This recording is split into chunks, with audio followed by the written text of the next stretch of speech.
Hi, we're going to start our first math lesson. Notice the I can statement at the top. It is your job to copy this down. So go ahead and pause the video and get that copied down into your math notebook on the very first page. All right, good job. Now,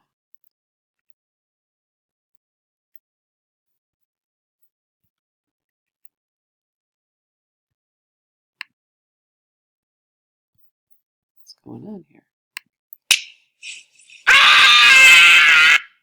That's how you might be feeling after this I can statement. It might seem a little confusing to you, but I think you'll get it. So we're going to look at the parts of a fraction. It's made up of two parts. The number on top is the numerator. The number on the bottom is the denominator. So n over d, as I said, numerator on top. Now that means the number of unit fractions that you're talking about. That'll become more clear in just a second. The denominator is the number of equal parts in the whole thing. So a fraction is the sum of unit fractions. So if I give you a fraction of 3/4, that would be the same as 1/4, 1/4, 1/4. 3/1/4 equals 3/4. Let me show you what I mean with some other fractions. Here's another little tip first, though. To remember which one's the numerator and which one's the denominator, the denominator is the one that is down on the bottom. So here we go. A unit fraction is simply one equal part of a whole, and it will always have a numerator of 1. So in this fraction bar, you can see that it's divided into 8 equal parts. We call those eighths. This would be 1/8. So if we look at the fraction 5/8, it would be taking 1/8 and adding up 5 of those. So there's 5 1/8, which equals 5/8.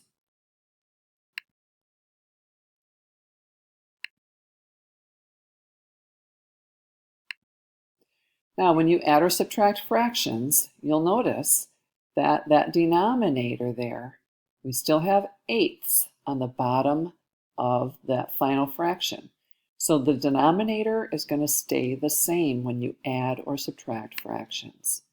Now, this can also be turned into a multiplication problem because multiplication is simply repeated addition. So we took 1/8 5 times, and that gave us our 5/8. So look at these fraction bar patterns. You can see up here we have a whole fraction bar. The next one is divided into 2 equal parts. A half and a half makes a whole. Then we've got 3 equal parts, 4, 5, and so on, all the way down to 12. So as the denominator increases, the number on the bottom gets larger, you can see that the number of equal parts increases.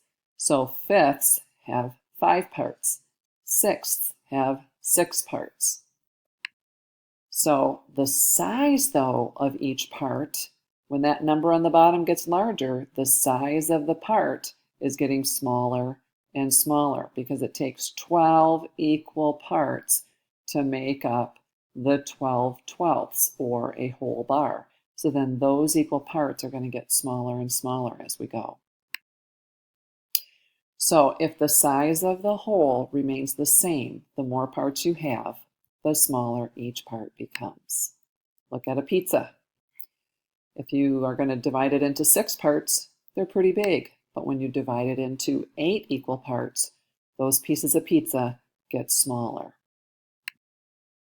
So look at these sample problems. If we're going to write the fraction that each sum represents, you'll see I have 3/5 here. So my fraction is 3/5. Here I have 1, 2, 3, 4, 5/8. So that equals 5/8. Easy cheesy, right? So now, using or writing fractions as the sum of unit fractions and products of whole number and unit fractions would look like this. 3/4 as a sum or addition, okay, the sum is the answer to an addition problem. If we take unit fractions, we would need 3 of those. So if we're going to write it as a product or a multiplication problem, then it would simply be 3 times a fourth, 3/4. So 5/6. How many sixths would I need to make up 5 of them? Well, I would need 5/6. Or my multiplication problem would be 5 times 1/6. So here are some practice problems for you. In your math notebook, right under your I can statement, I would like you to write the sum, which means the answer to this addition problem. How many sixths do you have altogether? So put practice problems and write down number 1. And you can, if it works better for you to go ahead and copy the whole problem, you may do that. Or feel free to just write down the answer. I'm okay with that. And then for number 2, you're going to be writing this as a sum of unit fractions. If you don't remember what that looks like, you can go back to the previous screen. How many 1/12 would it take? Write those here. And then show me the multiplication problem. What would a multiplication problem look like? So stop the video and complete your practice problems.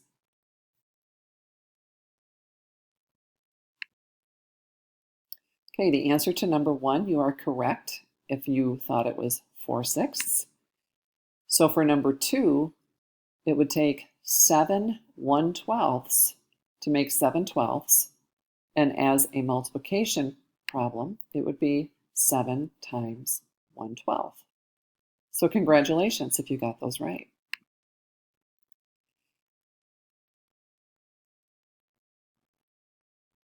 Go ahead and stop the video. You are now finished.